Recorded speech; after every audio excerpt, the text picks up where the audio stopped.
Seel is one of the more overlooked water-type Pokemon from Generation 1. They don't have the convenience of being in the early game, they don't have the spectacle of evolving into a Gyarados, and its evolution Dewgong is overshadowed by Lapras, a gift Pokemon of the exact same type. But today we're going to give Dewgong the spotlight to see if it can get your seal of approval. As always, we'll start with the 7 rules of the challenge. Number 1, the timer will start when walking away from Professor Elm after receiving the starter Pokemon. Number 2, only the challenge Pokemon may be used to battle. Number 3, no items in battle except for balls to catch HM friends. Number 4, no evasion increasing TMs such as Double Team. Number 5, no intentional glitches or exploits can be used. Number 6, no rare candies until facing red. And number 7, the timer may be paused for breaks in recording, but no inputs may be used when the timer's paused. With all that out of the way, I used the Universal Pokemon Randomizer to replace Totodile with Seel. Now the reason I chose Totodile is because Chikorita is a grass type, and grass will always be super effective against the Seel. So after nicknaming our Seel, we get Professor Elm's phone number, we put it safe in our directory. We also get shown how to heal our Pokemon, and with all that done, the challenge can finally begin. Now on the screen in the bottom right corner we have the resets and the time at 4 times speed. They are 2 of the metrics we'll be measuring Seel against. Just above that you've got the base stat totals for Seel. They will change when it becomes a Dewgong. In the top right hand corner of the screen we've got the current moves, which are Headbutt and Growl. So Headbutt, quite a strong move. And on the left hand side we've got in the bottom the splits. They are the times for each individual badge or major segment of the game. And up at the top we've got the level up and compatible TMs and HMs. And as we enter the first rival battle, we'll get a good proper look at how Chikorita is going to fare against our Seel. It growls at us, but we get a lucky critical hit and 3-shot the Chikorita to grow to level 7. 3 question marks goes off in a huff and we tell the police on him. We tell the policeman that his name is 3 question marks, and then we have a little chat with Professor Elm, but we don't really listen to him because he's got nothing important to say. Instead, Professor Elm's aide gives us his balls so we can catch some Pokemon, and we make our way through to Violet City. First destination is the Sprout Tower, because even though we're weak against the grass type, we are at a significant level advantage against these Bellsprouts, so I decide to give it a go.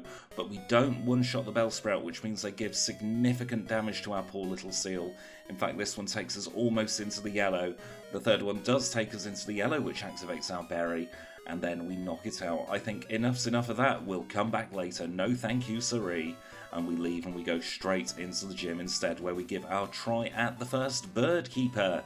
Birdkeeper Abe sends out a nasty Spearow. It pecks us, but we headbutt it back, it pecks us again, we headbutt it back again, and we knock it out in 3 hits. Feeling confident about that, I go straight to Rod.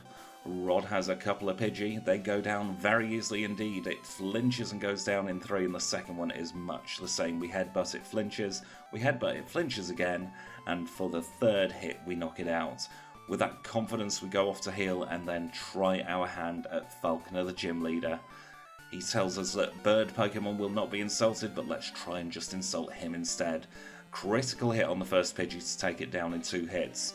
Pidgeotto comes out, it gusts us for a little bit of damage, we critical hit it again, and then we knock it out in 3 hits. We grow to level 11 in the process, and he gives us the first badge. Time of 6 minutes 15 for the first badge, and we also get TM31, which we cannot use, so we may sell later if we need the money. Now that Professor Elm is never off that telephone, he's called us twice already and tells us to go to the Pokemon Center. We chat with the aide who gives us an egg that we will completely ignore for the rest of the game. We don't have time for that shenanigans, but we do have time to have a cheeky little heal up from Nurse Joy. We then go over to the box, put the egg in the box, and we say goodbye to it forevermore. So we leave Violet City with our heads held high, go through the Union Cave and get caught by Hiker Anthony, one of the most dangerous trainers in the challenge run. He's got a Geodude and a Machop, and if you don't have anything to take out the Geodude, you are banjaxed. In this instance, we managed to get the Geodude down, but we are left with just 1 HP. Some lucky flinches would win it, but instead the Machop comes out, we headbutt it, and it boots us into next week. We faint, we reset, and we manage to skip him this time and go straight into the Ilex Forest because we've got some HM friends to catch. And our first HM friend is this Psyduck. Psyduck will be used for Surf, Strength, Waterfall, and Whirlpool. So we catch it in the first ball. And the second HM friend is the Oddish. Not the Bellsprout this time, but the Oddish. This is going to be used for Cut and Flash. and it gets in about 3 balls. We then go to Kurt, who makes balls, and he tells us he's not going to make balls because we've got to deal with some Team Rocket shenanigans. So we go and chat to the grunt, and the final grunt has just a coughing. So we headbutt it into oblivion. It critical hits us with a smog, but it doesn't really damage us, never even poisons us, and barely attacks us, so we knock it out very easily, grow to level 15 for the process. And then Kurt tells us his back's better because he was just slacking off there. But because he healed us up, we will forgive him, and we'll go straight into the gym where we have Bugcatcher Benny with his Weedle, Kakuna, and Beedrill. Another Weedle goes down in one hit. We headbutt the Kakuna, and it raises its defenses by using Harden. But we headbutt it again, and we get a level off that, and that means we get our first Ice-type move, which is Aurora Beam. Now that's going to come in very, very handy indeed for the gym leader's ace, which is the Scyther. Scyther, of course, being part flying, so I'm feeling good about this. Let's chat with Bugsy and see how we get on against his 3 Pokemon. He starts off with a Metapod. It can't really do anything to us. Its tackles are very feeble, only doing 3 damage, and it goes down in a few headbutts. Out comes the Kakuna. We use Aurora Beam, its attack falls, but it poisons us because Poison Sting seems to be 100% effective at poisoning. Fury Cutter misses the first time. We hit it with a couple of Aurora Beams. We're taking poison damage, but it's not enough for us to go down. We grow to level 18 and we beat Bugsy in a time of 16 minutes and 33 seconds. We get the badge, we leave, and we try our hand at the rival. He tells us that Team Rocket's about and that we must be lying if we think Team Rocket's about. We Aurora Beam the Ghastly, but it licks and paralyzes us. That is a very bad sign indeed, but we take it out in 2. Out comes Bayleaf. Razor Leaf hits very, very hard. It misses, we paralyze, it misses, we hit it. And then Razor Leaf takes us down to 6. We get paralyzed again and we don't quite take it out. But attempt number 2 goes an awful lot smoother. Ghastly licks, but doesn't paralyze. Out comes the Bayleaf. We use Aurora Beam, it reflects for some reason even though we're using special attacks, and 3 Aurora Beam is all it needs to take it out. Zubat's Trivial because it's very weak to Ice-type moves, so an Aurora Beam and a Headbutt does the job. The rival whitters on about hating the weak, we don't really listen to him, and we go through into the Ilex Forest again because we have a Farfetch'd to retrieve, and the reason we're retrieving the Farfetch'd is so that we can get HMO1, which is cut, and we'll instantly teach that to our Oddish. So now that we can cut down trees, what we'll do is we'll cut down the tree, get through the rest of the forest, and make our way to the Goldenrod Underground, where we pick up the coin case. And that means we can go gambling, but first we'll get a haircut for the seal, because it needs a bit of a trim, it's been a while. So we go into the game corner, buy 100 coins at the ridiculous price of 2,000 Pokédollars, but that's enough to get us an Abra. We get the Abra, and that's going to be our budget flyer until we can use Fly a little bit later on. Talking of Fly, we get the Kenya here from the guard. That's going to be our flying type Pokemon, and we move further north in the route to speak to the assistant of the flower shop who talks about a funny tree. We'll come back to that after we have taken on Whitney. Whitney sends out her Clefairy, we headbutt it, it flinches, we headbutt again, it uses Dragon Breath, but we don't get paralysed, so we're on to the cow. The cow starts to roll and it builds up power, nothing we can do to stop it because we don't outspeed, and it knocks us out. So I try again, see if we get any better luck. We headbutt, it uses Ice Beam on us. We headbutt again, it flinches, and we take out the Clefairy. We've got 64 health for the Miltank, but it makes us fall in love, and we can do nothing at all at this point. We can barely get a move off because of the infatuation, and the rollout just knocks us out. We ain't going to beat her at this level, so we take on a few of the trainers in the gym, and we try these Sentret. These look like good fodder. They've even got a target on their belly, so we headbutt all 3 of them. That second one takes 2 hits to knock out, and the third one here takes 2 hits as well because it's at a higher level. So we're up to level 24 now. We've beaten Beauty Victoria, and we try again with Whitney.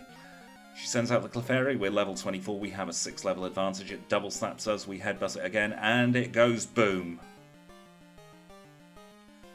Let's try again, shall we? Headbutt the Clefairy, Synthesis just to troll us, mean luck because why not? And we take it down. We're at full health for the Miltank. It starts to roll, it rolls again, and it's looking like the same, but then it misses.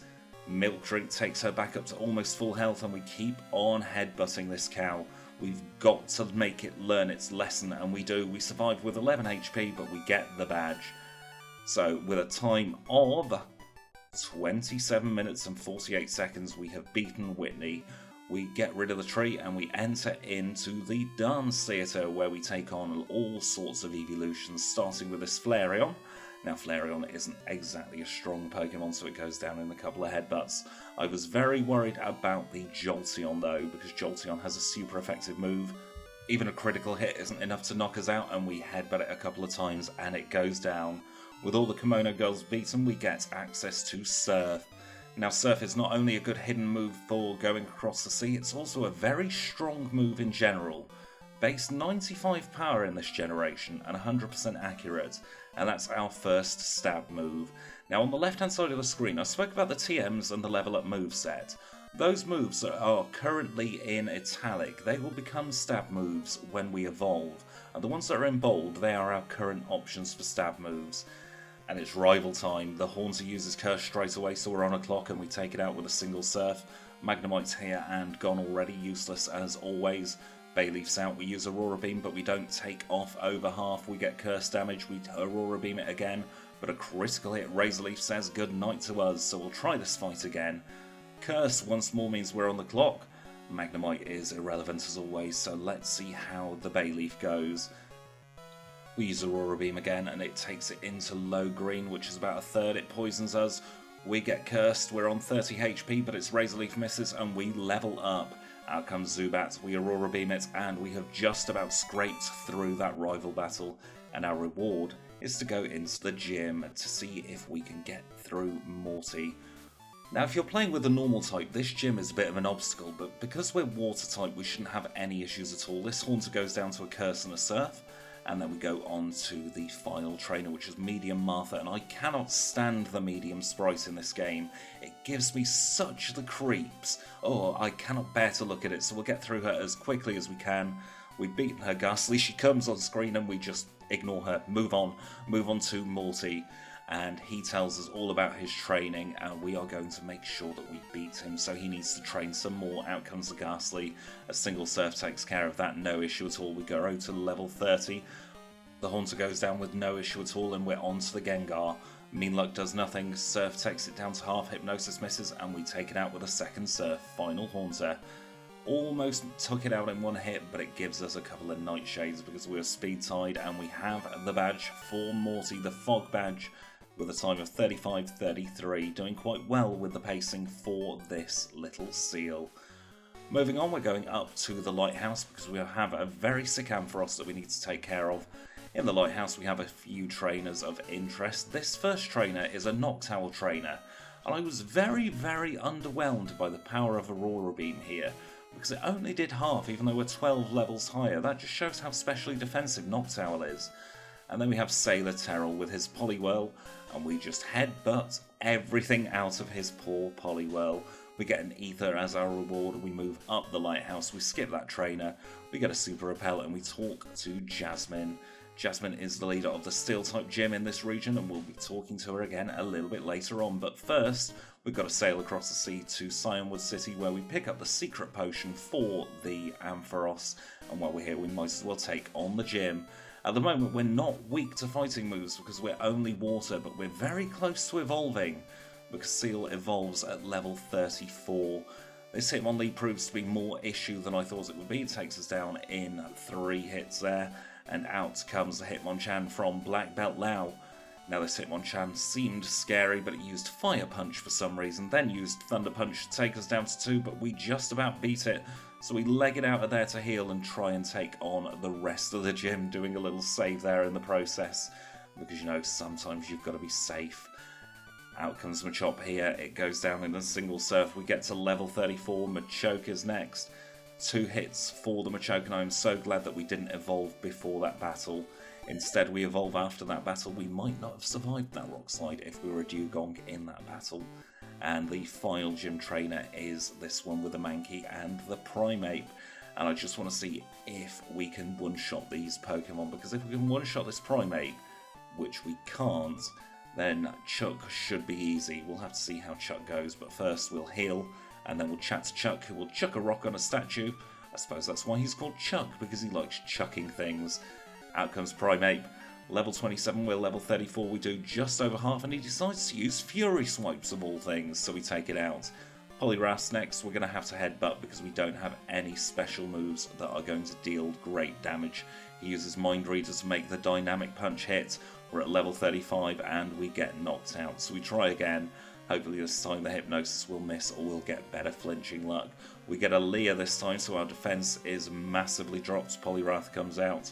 We headbutt, it Hypnosis, but misses, it Mind Reads, it Dynamic Punches, and now we've got to hit through Confusion, which we do to win the battle. And Leader Chuck was defeated. 43-32 for Chuck, and we get the Storm Badge. Now we're going to skip Jasmine's section for now and go straight to the Rocket's hideout. Because we are the Ice type, I don't want to risk being knocked out. So we've got a few things to do at the Lake of Rage. The first thing we're going to do is pick up a rare candy. This rare candy is hidden here. You can't get it on Wednesdays though, so never play the game on Wednesdays. And we've got to knock out the Gyarados. We'll use Aurora Beam because it is neutral, but then we'll use a Headbutt because we could flinch it because we outspeed, and we take it out. We get the red scale, which means that we activate Lance, who's going to ask us to stick our nose in other people's business, and you know what, we've got nothing better to do, so we might as well. So we'll fly to Mahogany Town. We will then try and enter the gym, see it's closed, bang our head on a few ledges, and finally watch Lance hit a person with a move. Not sure that's legal, Lance. You're the champion. You should be a beacon of behaviour. So we'll skip through most of this Rocket section because it is a little bit tedious. The rival comes in, says something about Lance. We open a door, we chat to the executive of Team Rocket, who tells us they're trying to bring Giovanni back. We chat to the bird, who says the password is Hail Giovanni. Seems a little bit sus to me. And then we have to rescue the 3 Electrode. But oh no, double battle afoot. They're trying to take me on 2-on-1. And Lance says, no, I'll get Dragonite to use Hyper Beam on you two, so they surrender and leave, never to be seen ever again. Lance tells us he's very concerned about these Electrodes, so we've got nothing to do but knock them out, even though it's a little bit mean. It's for the greater good, so we take on the Electrode. None of them self-destructs, thank goodness, and we're able to leave the hideout. Lance gives us HM06 for our troubles, which is Whirlpool, and we'll be using that a little later on, but for now we must leave the Rocket hideout and onwards and upwards to Mahogany Gym. Now this is an ice gym. We're 4 times resistant to ice, so I cannot foresee any issues at all. Price talks about how he's older than us and he's been training a very long time, and he sends out a Seal. I like Seal, in fact I'm using one right now. We headbutt his Seal, it goes down in a couple of hits. Dewgong is next. We have the speed and the level advantage. We're both headbutting each other. It's almost like they're wrestling their tusks, but the Dewgong goes down. Out comes the Piloswine, which is weak to water, and we take it out. We grow to level 39 and we defeat Price. The Glacier Badge is ours with a time of 51 minutes and 42 seconds. We get the Icy Wind TM, but that is an inferior ice move to our current set of ice moves. And with that, we can go back to the Lighthouse and rescue the Ampharos. We've gone from one pressing issue straight back to the first pressing issue. We talk to Jasmine, who is very happy to be giving the medicine to Amphi. That means she feels confident enough to leave Amphi by itself, and it means we can take her on. But first we need to grab this rare candy we missed on our first pass-through of the Lighthouse. We head straight to the gym, taking a detour by a lake for some reason. Bonk ourselves on the door, and then she thanks us for our help, but this is down to business. She's got a pair of Magnemite and a Steelix. We've just got to get through the Magnemite, which looks like it's going to be very easy indeed. Magnemite 1 goes down, as does Magnemite 2, and Steelix is weak to water, just like the Piloswine, so it goes down, and we beat Jasmine. A time of 52:52 for the Mineral Badge, which is exactly 2 minutes after we defeated the Rocket hideout. Now we've got a bit of unfinished business to deal with in Violet City. First of all, we need to grab this rare candy. And we also need to go and get Flash, because we didn't get Flash earlier on because we were a little bit too weak. So we make our way up the Sprout Tower, we see the rival in a bit of a sequence break, and then we get the Flash HM from the Elder. So we've got to teach that to our Oddish, but I'll struggle with the bag for a moment here, and then I'll finally realise, no, what I want to do is teach Flash to the Oddish. Because if we don't have Flash, then we'll be blind in the dark caves later on, and that wouldn't be beneficial for us. So we'll escape right out of there, and then we'll go into Goldenrod City, because we've got a bit of retail therapy to do. We go up to the 5th floor of the department store, where we get the return TM, TM27. She says our Pokemon likes us and I like the Dewgong, so we'll instantly teach Return to Dewgong in place of Headbutt. Headbutt is very good, it has the flinch chance, but Return is slightly better in overall power and will do us much more good as we go through the game. So we'll now leave the department store the same way we came in the Jellybator, and we will have a little explore. We managed to make our way underground, but we get ambushed by the rival. He tells me that we're taking care of Team Rocket. That is news to me, so he leads with his Golbat. Aurora Beam now has Stab and the Golbat goes down in one hit. Out comes the Magnemite, and there's the Magnemite gone once again. Haunter's next. We outspeed, which means he doesn't curse us, and we grow to level 43 and can learn Ice Beam. We replace Aurora Beam with Ice Beam. Sneasel's next. A single Surf takes care of the Sneasel. It's a very frail Pokemon, and Meganium gets a taste of our fresh new Ice Beam and goes down. And I think that is the first time we have OHKO'd all of the rivals' Pokemon. So very well done, Dewgong. Now we've only got a couple more bits to do in Goldenrod City. We need to get the radio cards so that we can listen to those sweet tunes in Kanto. And we want to grab the bicycle as well. This is my first time grabbing the bicycle in a challenge run. We'll see how that fares for our time later. And in the treasure trove that's the Ice Path, we pick up a PP up, we also pick up Waterfall, as well as the Nevermelt Ice, a couple of Iron, and a Protein. So we'll give the vitamins to Dewgong, and we'll also PP up Ice Beam because it's only a 10 PP move. And now that we're in Blackthorn City, we can fly to the Pokemon Center. We can lose our Repel's effects, but that's fine because we are going into the gym. Now this should be another trivial gym, because they are the Dragon type and we are Ice. We have a type super effective against Claire's gym. I try Return just to see how much damage it does against these Dratini, and the answer is it one hits all of them. So Return and Ice Beam are options for this gym, which could save a little bit of time. And I always like battling Cool Trainer Lola as well, because I think she's a good litmus test for Claire herself because of this level 36 Dragonair. But that goes down in a single Ice Beam, so I don't foresee any issues. Claire tells us that she's the world's best dragon trainer, and we shall take her at her word, because we are an Ice-type trainer in this run, and that trumps all of her Dragon-type Pokemon. Dragonair there goes down in one hit, as does the second. The third Dragonair sees a similar fate to the first two, and we're on to the Kingdra. I try an Ice Beam, we take it down in a critical OHKO. I wasn't expecting that at all, I was expecting it to put up a bit of a fight. But she whinges then that we're not going to be able to get the badge until we've gone to the Dragon's Den behind her gym. So off to the Dragon's Den we go. We get ambushed by another Dragonair, and once again that is no issue for us. Now in the Dragon's Den there are a couple of items that are very handy, including this Max Elixir. That combined with a full restore will come in very handy in the league. So after using Whirlpool for the first time we have a chat with the bloke in the back of the Dragon's Den. And then he tells Claire off for being a little bit of a Mardy bum and tells us to give the badge. So she hands it over, she says hurry up, take it, and then we can finally add the time of 1 hour, 11 minutes and 11 seconds to our timer. We can fly then on to New Bark Town and head eastwards into Kanto. It's our first steps in Kanto, as this guy loves to tell us, and as always the first thing we do in Kanto is grab the spare rare candy here. So we get another rare candy, and we surf our way back onwards and upwards to the league. Now, as nothing interesting ever happens on that route, we'll skip straight to the world's most underwhelming Victory Road. We'll go through a couple of ladders, and then we get ambushed once again by our rival, who tells us he's laughing at us for trying to take on the league, but we shall knock him out. He leads with Sneasel this time, as Surf takes it out very easily. Out comes Magneton, it's evolved, and still is weak, and does nothing to us. Haunter's next. Haunter goes down in a single hit. Kadabra's out, so that's a new addition to his team, but it's also gone straight away. Meganium comes out, and the Ice Beam OHKOs, because we are 13 levels higher at this point, and Golbat is just trivial time wasting. And we can say goodbye to Triple Question Mark. He has been a brilliant plot device in this game, but we have bigger fish to fry. We've got to take on the league. So we shall bonk our head on the counter as we try and heal up our Pokemon.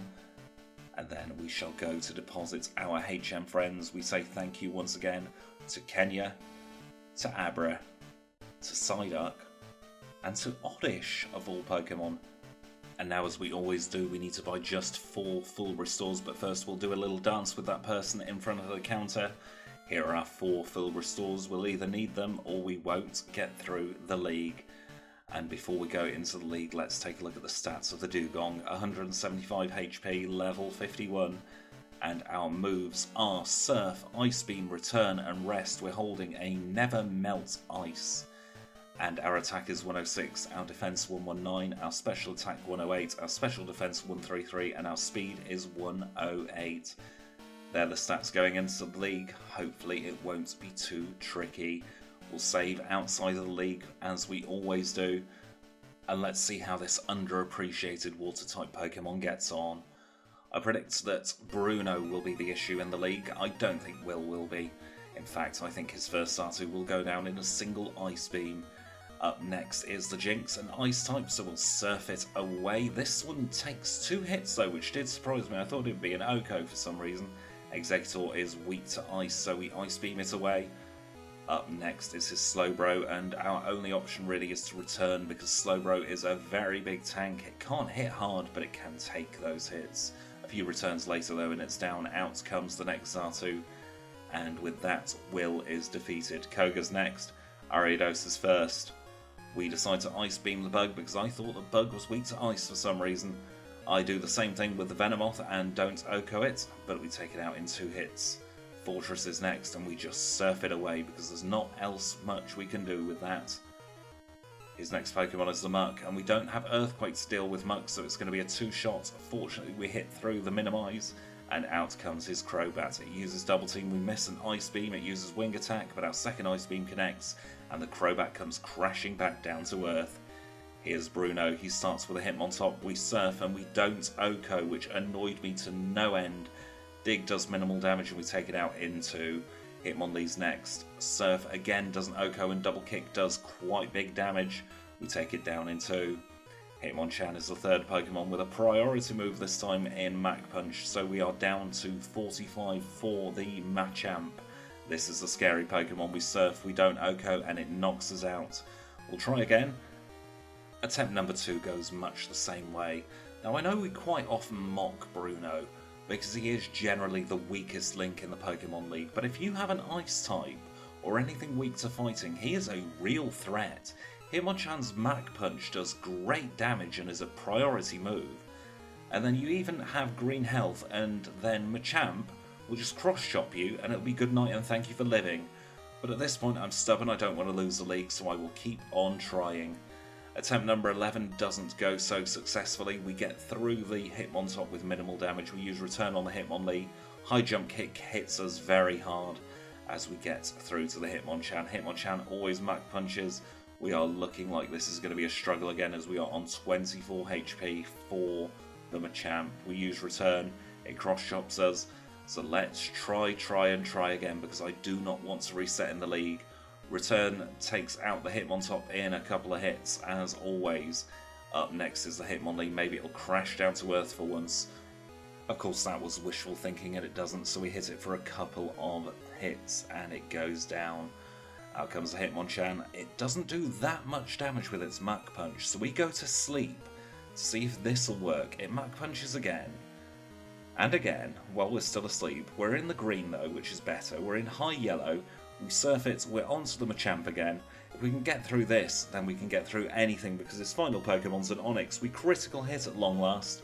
Out comes the Onyx, and we take it out. We are through the biggest threat of the league, and Karen's next.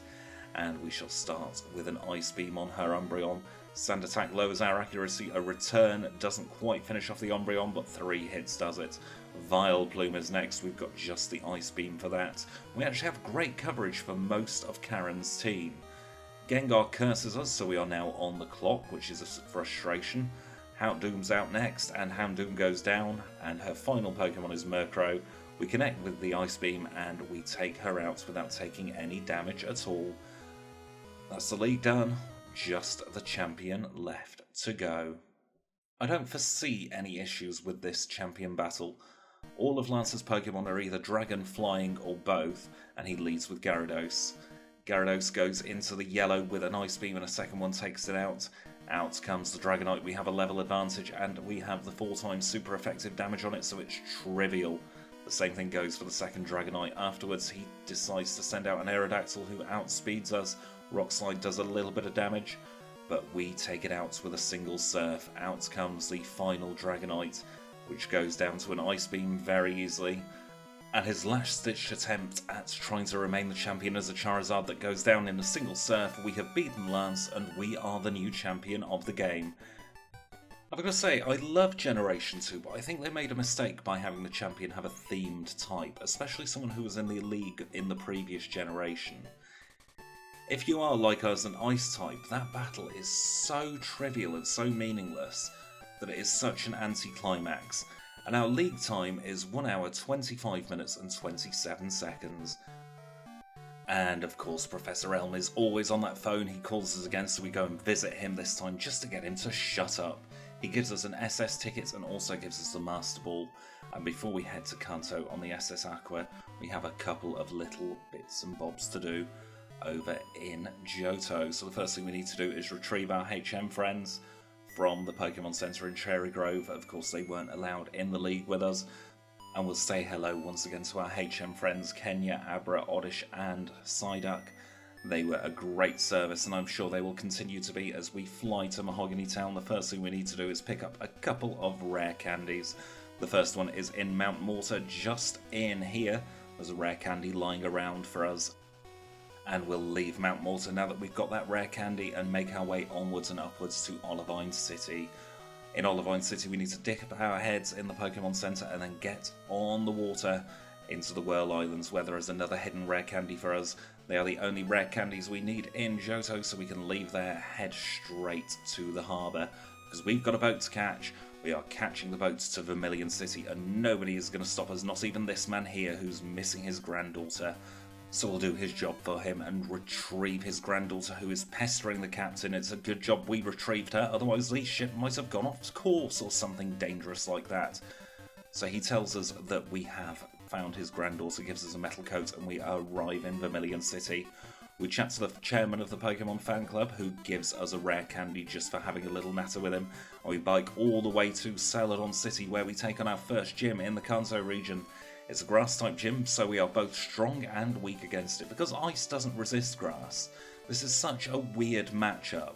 So I try it on the Vileplume and the Victory Bell there, and we OHKO it, so we'll then take on the Paris trainer. Paris is quite a bulky line, so I decided to try out Return on the first Paris to see just how it does, and it OHKOs, because I was forgetting that I'm 22 levels ahead of them at this point. So Julia goes down and we take on Erica. She's having a doze, which I don't blame her. It looks like a lovely afternoon in Celadon City. She leads with a Tangela. It's the first time we've seen one of those in a while, and it goes down to a single Ice Beam. Jumpluff's next, 4 times weak to ice, so we are able to take it out without any issues. Victory Bell comes out. Victory Bell 11 levels lower than us, also weak to ice. And finally Blossom, the only Pokemon that loses a typing when it evolves. We get to level 58, we take out Erica and we'll go straight to Misty. Misty leads with a Golduck, so we can have to use Return here. Golduck does minimal damage with Psychic. Out comes Quagsire. Now Quagsire is neutral to water, so a Stab Surf makes light work of it. Lapras is next, and Lapras is a scary Pokemon because we are now on a 3-turn clock. Perish Song is one of the worst moves to go against if you are doing a challenge run, but somehow we managed to scrape through getting rid of the Starmie in 2 hits. So let's straight away take on Sabrina. We start with a Surf on the Espeon that doesn't quite OHKO, but another Surf takes it out, no issue at all. Mr. Mime is next. I always think Mr. Mime is a lot less defensive than it is, and it takes 2 hits to take out the Mr. Mime, and Alakazam is very much a glass cannon, so a single Ice Beam gets the job done. So Sabrina is defeated, and we have to now take on Lieutenant Surge. I left him until now because he's electric type, and I am scared of electric types. The Raichu goes down, out comes Magneton, and like all Magneton we faced, it goes down in a single hit. Electabuzz is next. A Surf takes it out very easily indeed. Here come the Electrodes, but fortunately we outspeed, so Surge is trivial. We OHKO every single member of his party. At this point of the game we are very overleveled because we're using a single Pokemon, which means that we are going to be sweeping through teams a little bit quicker than we maybe ought to be doing.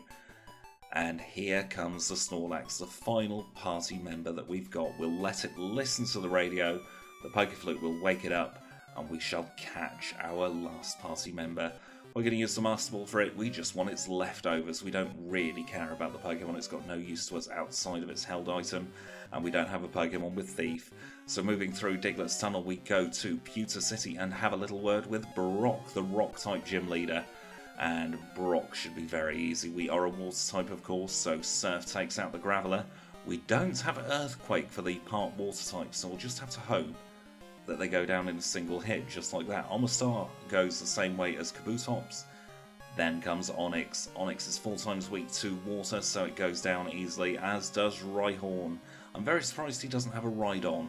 That would have made the team a little bit more interesting, so Brock was no issue at all. We leave Brock, and we head over to Cinnabar Island, where Blue is having a little bit of a moment of reflection again. The island's just blown up, and he's feeling a little bit mortal. So he leaves to go back to his gym. We can get our rare candy there, and now we have the final 3 gym leaders to face, starting with Blaine. Blaine's a bit of a tough cookie. His gym went up in magma, so he relocated to the Seafoam Islands. Maybe it was his Machoke that did it, so we'll get rid of that just to make sure he's safe in the future.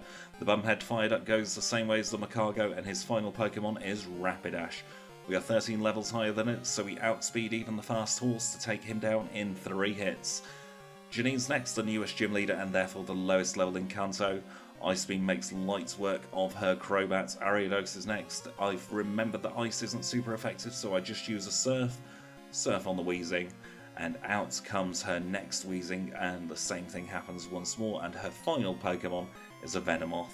And Venomoth goes down to a single Surf, so now we have 15 of the 16 badges. Let's make that a full 16. Blue leads with a Pidgeot that goes down to a single Ice Beam. Out comes Alakazam. Now, I was expecting to OHKO it with Surf, but it just about survives, so we use 2 Surfs instead, and it goes down. Rhydon's next, of course, being 4 times weak to water. It will go down to a single Surf, and we critical hit just to be even meaner.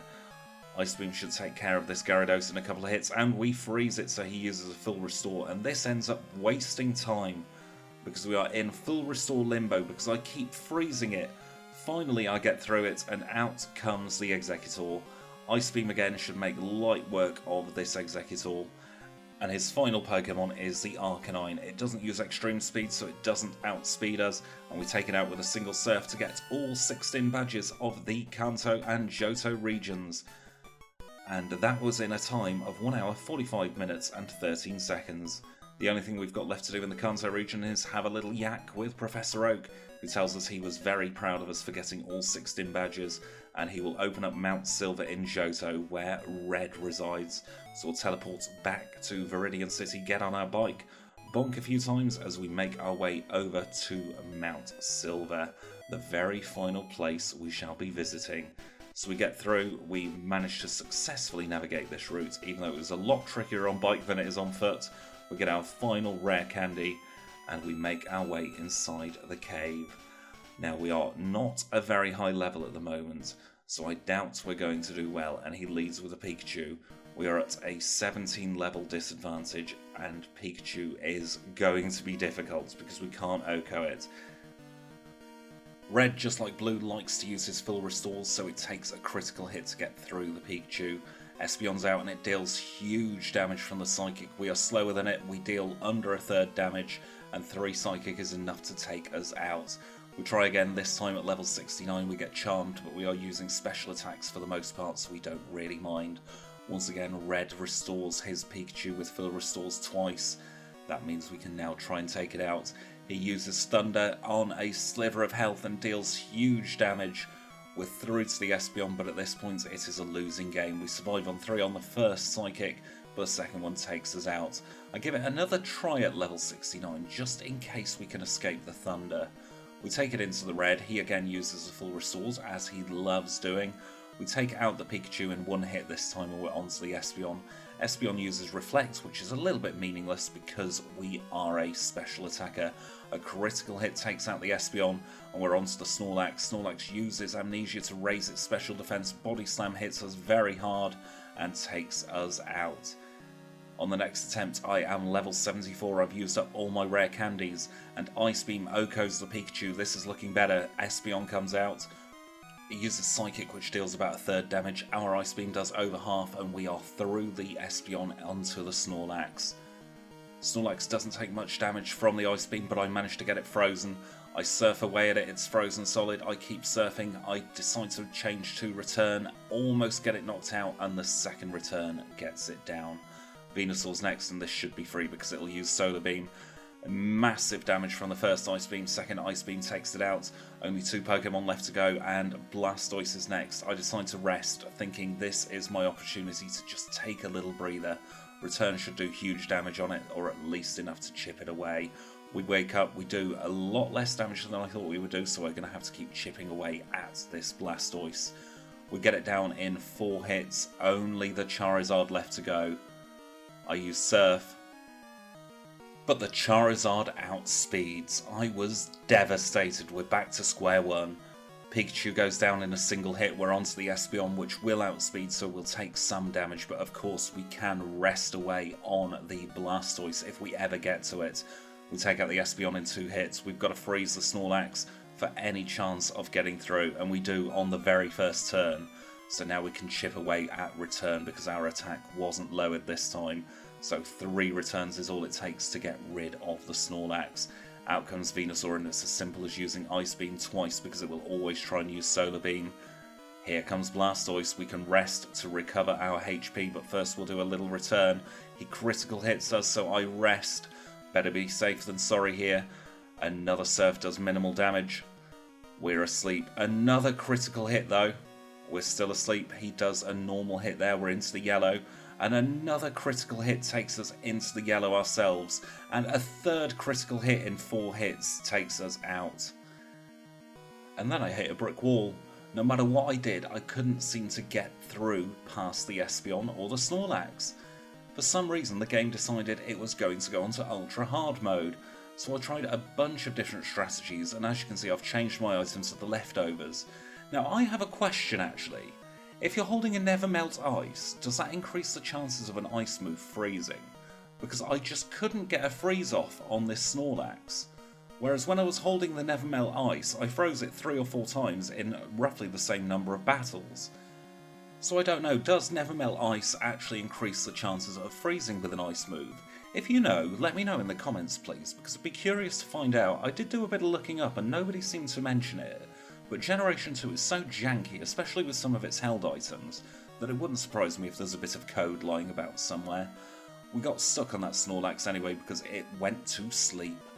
So we are now on attempt number 27. It's my lucky number, but will it be a lucky run for me?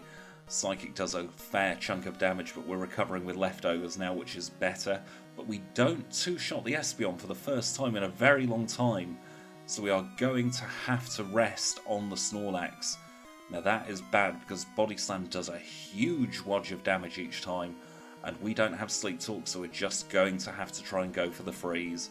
Try and throw the dice and hope that we get that 10% chance to freeze. But of course that doesn't happen, and instead he gets the paralysis off on us.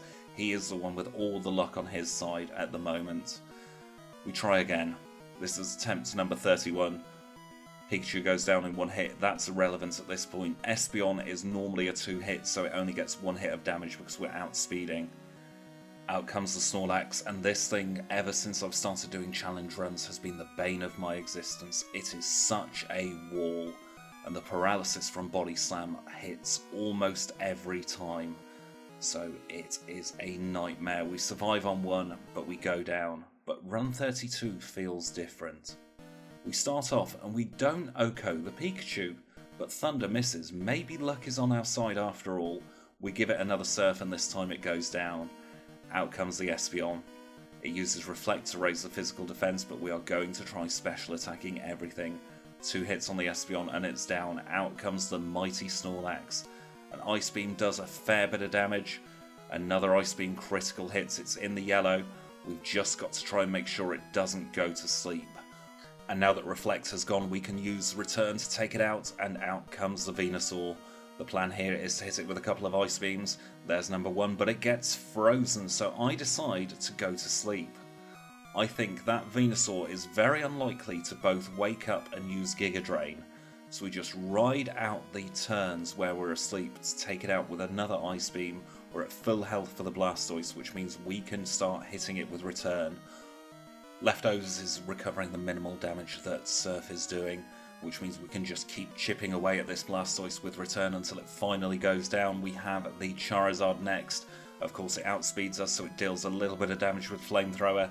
We take it deep into the red with our Surf. Another Flamethrower takes us into the yellow, but it's not enough to stop this Seal, and we beat the game with a time of 2 hours and 17 seconds.